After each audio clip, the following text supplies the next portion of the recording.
Budget 2026 में जो है वो हुकूमत ने विद होल्डिंग टैक्स कम कर दिया है और अब इससे जो प्रॉपर्टी की खरीदो फरोख्त होगी, खरीदो फरोख्त वाले दोस्त हैं उनको बेनिफिट हो सकेगा। अगर इस साल आपने प्रॉपर्टी ख़रीदनी है या बेचनी है या कोई बड़ा लेन देन करना है तो और आपका तो जो है वास्ता विद होल्डिंग से पढ़ना है तो ये वीडियो आपके लिए है।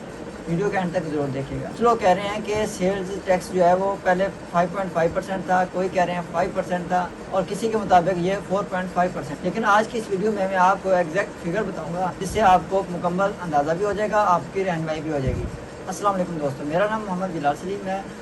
इस चैनल पर टैक्स और लॉ से मुताल्लिक़ रहनुमाई फराहम करता हूँ। अगर आप इस चैनल पर नए हैं तो आपसे दरख्वास्त करूँगा मेरे चैनल को सब्सक्राइब ज़रूर करें और बेल आइकन दबाना मत भूलिएगा ताकि हमारी आने वाली वीडियो आप तक पहुंच सके और आपको नोटिफिकेशन भी मिल सके। बढ़ते हैं वीडियो की तफसील की जाने। दोस्तों, जैसा कि आप जानते हैं कि हाल ही में बजट पेश किया गया है और फाइनेंस एक्ट भी जो है वो सामने आया है, जिसमें बहुत सारी तब्दीलियाँ सामने आई हैं, जिनके अंदर प्रॉपर्टी ट्रांजैक्शन के ऊपर और प्रॉपर्टी सेल के ऊपर, प्रॉपर्टी परचेज के ऊपर, फाइलर और नॉन फाइलर 236C और 236C सेक्शन के अंदर जो है वो नुमायाँ तब्दीलियाँ नज़र आई हैं। जब तक हम 236C और 236K के बारे में वज़ाहत नहीं समझेंगे तब तक हमें इस टैक्स के जो रूल्स हैं या विद होल्डिंग का जो फ़र्क है वो समझ नहीं आएगा। सबसे पहले हम समझ लेते हैं कि 236C सेक्शन क्या है और 236K सेक्शन क्या है। दोस्तों, अगर कोई बंदा ज़मीन अपनी बेचता है, प्रॉपर्टी सेल करता है तो वो जिस सेक्शन के तहत उस प्रॉपर्टी का टैक्स पे करता है उसको 236C कहते हैं। ये सेलर पर्सन जो है वो उसके ऊपर लागू होता है। इसी तरह अगर कोई प्रॉपर्टी ख़रीद रहा है और वो उसके ऊपर जो विद होल्डिंग टैक्स पे करता है उसको 236K जो है वो के तहत इसका जो टैक्स होता है वो उसको पे करना होता है। यानी 236C सेलर के लिए है और 236K जो है वो परचेज के लिए है। अब आपको 236C और 236K की समझ आ गई होगी। अब हम थोड़ा सा फ़र्क जान लेते हैं फाइलर और नॉन फाइलर में। दोस्तों, फाइलर वो होता है जिसका जो नाम है वो ATA लिस्ट के अंदर होता है और वो हर साल रेगुलर अपने फाइल गोशवारे दाखिल कर रहा होता है और उसने पिछले साल का रिटर्न फाइल किया होता है। नॉन फाइलर वो होता है जिसका नाम ATA लिस्ट में, एक्टिव टैक्स पेयर लिस्ट में नहीं होता और जो किसी भी वजह से या तो फाइलर बना नहीं होता या रिटर्न फाइल करना भूल गया होता है। दोस्तों, जो 236C है और 236K सेक्शंस हैं, इनके अंदर फाइलर और नॉन फाइलर का फ़र्क वाज़ेह तौर पर रखा गया है। जो पहले की रूटीन होती थी उसमें फ़ाइलर और नॉन फाइलर का जो सेक्शन था उसमें जो शेड्यूल था फीस का वो भी डिफरेंट होता था। जो फाइलर के लिए कुछ और था, नॉन फाइलर के लिए कुछ और था। हाल ही में हुकूमत ने एक नया जो है वो टर्म भी मुतारफ़ कराई थी जिसे लेट फाइलर कहा गया था। इसी तरह 236C और 236K ना लेट फाइलर के लिए एक अलग अपनी जो है वो पोजीशन बरकरार रखता था। लेकिन चूँकि अब हुकूमत ने लेट फाइलर का पोजीशन ख़त्म करने का फ़ैसला कर लिया है, उसकी जगह उन्होंने ATL सरचार्ज फ़ीस जो है वो 1000 से बढ़ाकर 25,000 कर दी है।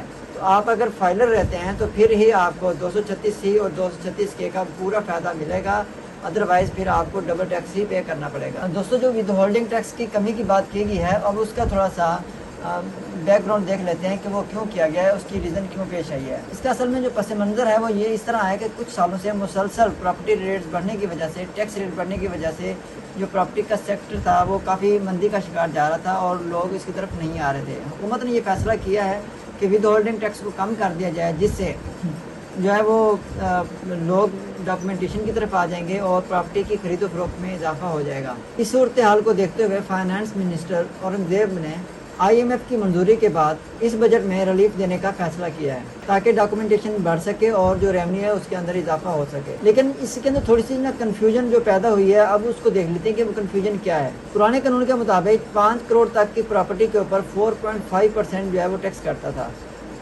इसके ऊपर जैसे ही प्रॉपर्टी की वैल्यू बढ़ती थी, टैक्स की शरह जो है वो 5.5% तक चली जाती थी। लेकिन बजट तकरीर में सिर्फ ऊपर वाला स्लैब जो है उसको डिस्कस किया गया, उसके ऊपर तकरीर की गई, जिसकी वजह से लोगों के अंदर एक कन्फ्यूजन पैदा हो गया है कि शायद ये ऊपर वाला पोर्शन ही पूरी जो प्रॉपर्टी है उसके ऊपर लागू होगा, क्योंकि वहाँ पर 5.5 की बात की गई थी तो 5.5 तो बहुत ज़्यादा टैक्स बन रहा था। लेकिन बजट 2026-27 में हुकूमत ने जो है वो विद होल्डिंग के ऊपर जो है कुछ नुमाया कमी करने का फ़ैसला करते हुए टैक्स स्लैब जो था उसके अंदर तब्दीली कर दी है। तमाम टैक्स स्लैब जो है ख़त्म कर दिए गए हैं, उसकी जगह नए टैक्स स्लैब जो है मुतारफ़ करवाए गए हैं। अब एक फ्लैट रेट सिस्टम जो है वो मुतारफ़ करा दिया गया है। अब जो फ्लैट रेट है उसमें जो 236C का सेक्शन का चलान बनेगा वो 2.75 बनेगा। اسی طرح سیکشن 236 کے جو کہ پرچیزر کے لیے ہوتا ہے، اس پر جو چلان ہے 1.5% جو ہے اس کا ٹیکس بنے گا۔ دوستو 236C جو ہوتا ہے یہ ایڈجسٹیبل ٹیکس ہوتا ہے۔ اگر آپ پراپرٹی خریدتے ہوئے یا پراپرٹی سیل کر رہے ہیں اور 236C آپ کا ٹیکس کٹ گیا ہے تو یہ آپ ریٹرن میں ایڈجسٹ بھی کر سکتے ہیں۔ اس میں جو نان فائلرز ہوں گے اس کے لیے وہ پرانے ریٹ سے جو ہے وہ استعمال ہوں گے۔ اسی طرح جو پراپرٹی خریدار ہیں 236K کے تحت وہ فلیٹ ٹیکس ریٹ کے مطابق جو پہلا ریٹ ہوتا تھا 1.5 کے ہوتا تھا، جسے اب کم کر کے 1.25% کر دیا گیا ہے۔ آپ کو آسان انداز میں اگر میں بتاؤں تو پہلے آپ 2 کروڑ روپے کی پراپرٹی خرید و فروخت پر 9 لاکھ روپے ٹیکس دیتے تھے، جس میں سیل ٹیکس جو ہے وہ 9 لاکھ ہوتا تھا اور جو خریدار والا پرسن ہوتا تھا وہ 3 لاکھ روپے اس کے اندر پے کرتا تھا۔ اب سیل ٹیکس اب جو ہے وہ 9 لاکھ سے کم ہو کر 5.5 لاکھ روپے بنے گا، جبکہ خریدار جو کہ پہلے 3 لاکھ دیتا تھا اب 2.5 لاکھ روپے ادا کرے گا، یعنی سیلر کے لیے 3.5 لاکھ روپے کا بچت ہوگی اور جو خریدار ہے اس کے لیے اوپر جو ہے وہ 50,000 روپے کا اس کو بینیفٹ دے دیا گیا ہے۔ دوستو اگر ہم بات کریں کیپٹل گین کی تو اس بجٹ کے اندر اس کے اوپر کوئی خاص قسم کی پیش رفت سامنے نہیں آئی۔ اس کے اوپر جو فلیٹ ریٹ ہے وہ 15% ہی ہے۔ جس نے بھی پراپرٹی جولائی 2024 سے پہلے خریدی ہوگی اس کے اوپر جو اس کا گین ٹیکس کا جو فلیٹ ریٹ ہوگا وہ 15% ہی جاری کیا گیا ہے۔ دوستو اگر آپ اوورسیز پاکستانی ہیں اور آپ 182 دن سے کم پاکستان میں گزار کے گئے ہیں تو آپ اوورسیز پاکستان کا ہی جو ہے وہ اسٹیٹس رکھتے ہوئے اگر آپ کے پاس نئی کوپ ہے تو آپ جو ہے وہ اوورسیز پاکستانی کے جو بینیفٹس ہیں وہ حاصل کر سکتے ہیں۔ ان کے لیے اس بجٹ میں بھی خصوصی طور پر جو ہے وہ ریلیف رکھا گیا ہے۔